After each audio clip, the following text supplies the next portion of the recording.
दोस्तों आज हम आपको महेंद्र सिंह धोनी के कुछ ऐसे कमाल को दिखाने वाले हैं जो एकदम बवाल है, जिसे देख पाकिस्तानी भी दंग रह गए। आज आपने महेंद्र सिंह धोनी को फील्ड में देखा, लोगों को बुरा तो बहुत लगेगा कि जी भारतीय टीम का कप्तान है, लेकिन व्हाट अ प्रोफेशनलिज्म। आप ये देख दंग रह जाएंगे कि एक बार धोनी की वजह से न केवल पाकिस्तानी बल्कि भारत का हर एक मुसलमान भी बहुत ही ज्यादा दुखी हो गया, जिसे देख आपको अपनी आंखों पर कतई यकीन ना होगा। लेकिन उस दृश्य को देखने से पहले अगर आप MS धोनी के कट्टर वाले फैन हैं तो इस वीडियो को दिल खोल कर लाइक करना ना भूलें। सबसे पहले आप देखने वाले हैं इंडिया और ऑस्ट्रेलिया के बीच खेले जा रहे एक मैच के दौरान MS धोनी के एक ऐसे अद्भुत, अविश्वसनीय और अकल्पनीय कारनामे को जिसे देख दुनिया भर के विकेट कीपर दंग रह गए और ये सोचने पर मजबूर हो गए कि आखिर एक साधारण इंसान का दिमाग इतना तेज कैसे हो सकता है। दरअसल युजवेंद्र चहल ने ऑस्ट्रेलियाई कैप्टन एरन फिंच को जैसे ही बॉल डिलीवर करी तो गेंद टप्पा खाने के बाद एरन फिंच के फ्रंट फुट के पैड से टकराकर डाइवर्ट हो बैक फुट के थाई से टकरा एक बार फिर से डाइवर्ट हो जाती है और विकेट से करीब 83 सेंटीमीटर दूर चली जाती है। अब इस गेंद ने टप्पा खाने के बाद 3 बार अपना डायरेक्शन चेंज करा। इस हिसाब से अगर दुनिया का कोई भी दूसरा विकेट कीपर होता तो वो कंफ्यूज हो जाता, पर MS धोनी ने न केवल इस गेंद को पकड़ा बल्कि मात्र 0.19 सेकंड के अंदर ही एरन फिंच का काम तमाम भी कर दिया। पर आप ये देख दंग रह जाएंगे कि असंभव से लगने वाले इस काम को अंजाम देने के बाद भी कुछ विद्वान लोगों का ये कहना था कि हमें ये कहते हुए बहुत दुख हो रहा है कि कोहली का सेलिब्रेशन धोनी के स्टंपिंग से काफी ज्यादा तेज था। और अगर आपको यकीन ना हो तो आप खुद ही देख लो कि अभी धोनी ने गेंद को ठीक से पकड़ा भी नहीं है, पर कोहली के चेहरे की खुशी आसमान छू रही थी। अभी शानदार दृश्य को देखने के बाद MS धोनी भी कभी कभार सोचते होंगे, कभी कभी लगता है कि आप उन्हीं भगवान है। दोस्तों ये युजवेंद्र चहल महेंद्र सिंह धोनी के प्रेजेंस ऑफ माइंड के बारे में भली भांति जानते हैं, लेकिन इसी साल खेले जा रहे एक IPL मैच के दौरान जब CSK और राजस्थान रॉयल्स आमने सामने थी और महेंद्र सिंह धोनी बैटिंग कर रहे थे तो बॉलिंग करने आए युजवेंद्र चहल ने MS धोनी के साथ माइंड गेम खेलने की कोशिश करी, पर धोनी उनसे 10 कदम आगे निकले। दरअसल युजवेंद्र चहल ने ये देखा कि धोनी भाई हर एक बॉल को बाउंड्री में तब्दील करने की कोशिश कर रहे हैं। जिस बात का फायदा उठाने की कोशिश करते हुए चहल ने बॉल को काफी ज्यादा वाइड फेंका ताकि धोनी जैसे ही गेंद को हिट करने के लिए आगे बढ़ेंगे तो वो गेंद को मिस कर देंगे और विकेट कीपर धोनी की स्टंपिंग कर देगा। लेकिन धोनी इस चीज को पहले ही भाप जाते हैं और चहल की रणनीति नाकाम हो जाती है। ऐसा इसलिए क्योंकि धोनी ने सेम टू सेम यही वाला कारनामा पाकिस्तानी टीम के धुरंधर बल्लेबाज शाहिद अफरीदी के खिलाफ सचिन तेंदुलकर से कराया था, जब शाहिद अफरीदी भी हर एक बॉल को हिट करने की कोशिश कर रहे थे। इस इंसिडेंट के बाद धोनी ने चहल से ये बात जरूर कही होगी, जिस स्कूल में तूने ये सब सीखा है ना, उसका हेडमास्टर आज भी मुझसे ट्यूशन लेता है। लेकिन दोस्तों सेम टू सेम यही वाला डायलॉग MS धोनी ने दुनिया के सबसे महानतम कप्तानों में से एक रिकी पोंटिंग पर भी फिट कर उन्हें ये बता दिया था कि सबसे बेहतर कौन है। दरअसल हुआ यूं कि जब साल 2008 में जब भारतीय टीम ऑस्ट्रेलिया के दौरे पर थी, जहां भारत और ऑस्ट्रेलिया के बीच एक शानदार वनडे मैच खेला जा रहा था, भारतीय टीम ने MS धोनी की कप्तानी में ऑस्ट्रेलिया को मात्र 203 रनों पर ही ऑल आउट कर दिया था। पर जब चेज करने की बारी आई तो हमारे धुरंधर बल्लेबाज भी लुढ़कते हुए दिखाई दिए और मात्र 70 रनों पर ही 4 विकेट खो दिए थे।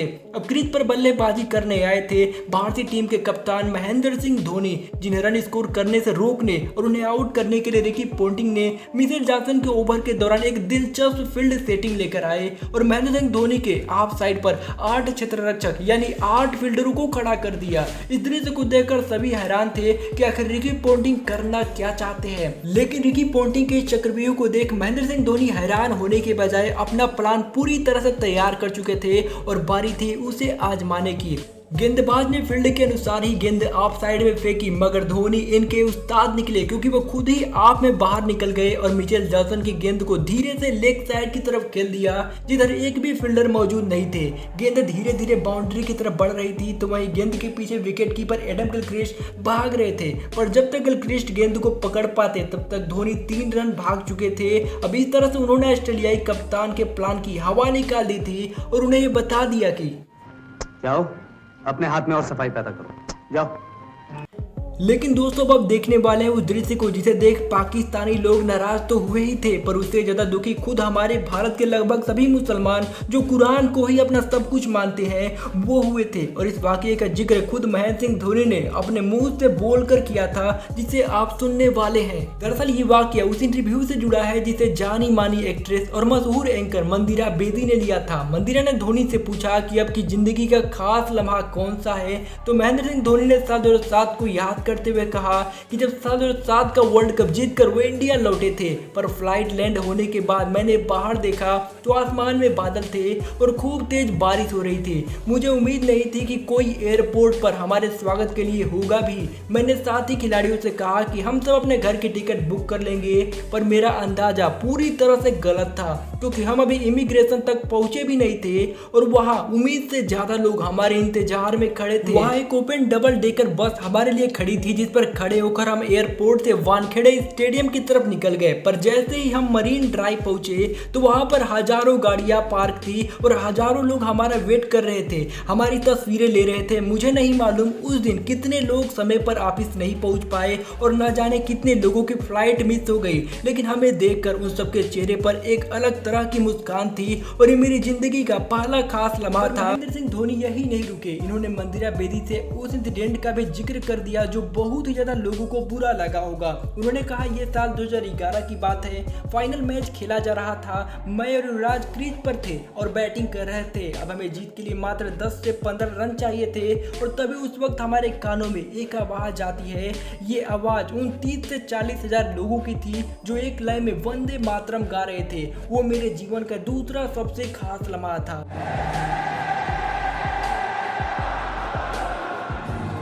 अब आप में से बहुत से लोग सोच रहे होंगे कि इस काम से पाकिस्तान और भारतीय मुसलमानों को क्यों दुख होगा। तो दोस्तों हम आपको बता दें कि हमारे देश में जितने भी मुसलमान रहते हैं जो कुरान को मानते हैं, उनके इस्लाम में ऐसा कहा गया है कि वो सिर्फ अल्लाह की पूजा कर सकते हैं, अल्लाह के अलावा वो किसी की भी नहीं पूजा कर सकते, चाहे वो कोई भी हो। और इसी वजह से अगर हम वंदे मातरम करते हैं तो इसमें हम अपनी माता की वंदना करते हैं। वो माता हमारी माँ भी हो सकती है, वो धरती माँ भी हो सकती है, वो कुछ भी हो सकता है। लेकिन इस्लाम को मानने वाले लोग होते हैं, जो मैक्सिमम लोग होते हैं, उनका कहना है कि कुरान में इन चीजों को हराम माना गया है, अल्लाह के अलावा किसी की भी वंदना नहीं कर सकते। क्या आप कैमरे पे वंदे मातरम बोल सकते हैं? वो हम नहीं कह सकते, हमारे बड़े लोग ने मना किया है। टीवी में सुना था, ये बोल नहीं सकते। अगर जाने अनजाने हमारे मुंह से निकल गया तो इस्लाम से खारिज हो सकता है। और दोस्तों आपको ये जानकर बहुत हैरानी होगी कि MS धोनी की उम्र आज भले ही 40 के पार चली गई हो, पर वो आज भी युवा खिलाड़ियों से फिटनेस और फुर्ती के मामले में 1000 गुना आगे है। इसका अंदाजा आप इस क्लिप को देखकर लगा सकते हैं। दरअसल हुआ यूं कि CSK और किंग्स इलेवन पंजाब के बीच एक IPL मैच खेला जा रहा था। पंजाब के बल्लेबाज भानुका राजपक्षा खतरनाक वाली बैटिंग कर रहे थे, पर जैसे CSK के क्रिस जॉर्डन बॉल को डिलीवर करते हैं तो राजपक्षा गेंद को धीरे से फ्लिक कर रन भागने की कोशिश करते हैं, पर गेंद को जॉर्डन पकड़ लेते हैं और धोनी की तरफ फेंक देते हैं, जिसके बाद धोनी कुछ ऐसा करते हैं। दरअसल जब गेंद जॉर्डन के हाथों में गई थी तो उस वक्त धोनी की विकेट से दूरी 12 मीटर थी, तो वही राजपक्षा की मात्र 9 मीटर, पर धोनी 23 किलोमीटर प्रति आवर की रफ्तार से विकेट की तरफ भागते हैं और राजपक्षा का काम तमाम कर देते हैं। अब इस वीडियो को देख आप भी भली बात समझ गए होंगे कि इस उम्र में भी धोनी की फुर्ती और रफ्तार का कोई मुकाबला नहीं। पर दोस्तों आपको क्या लगता है, क्या धोनी जैसा दूसरा विकेट कीपर भारतीय टीम को फिर से कभी मिल पाएगा या नहीं? आप हमें कमेंट करके जरूर बताइएगा। और ऐसे ही और शानदार वीडियोज को देखते रहने के लिए आप अपने छोटे से भाई के छोटे से चैनल को सब्सक्राइब कर हमारा सपोर्ट करना ना भूलिएगा।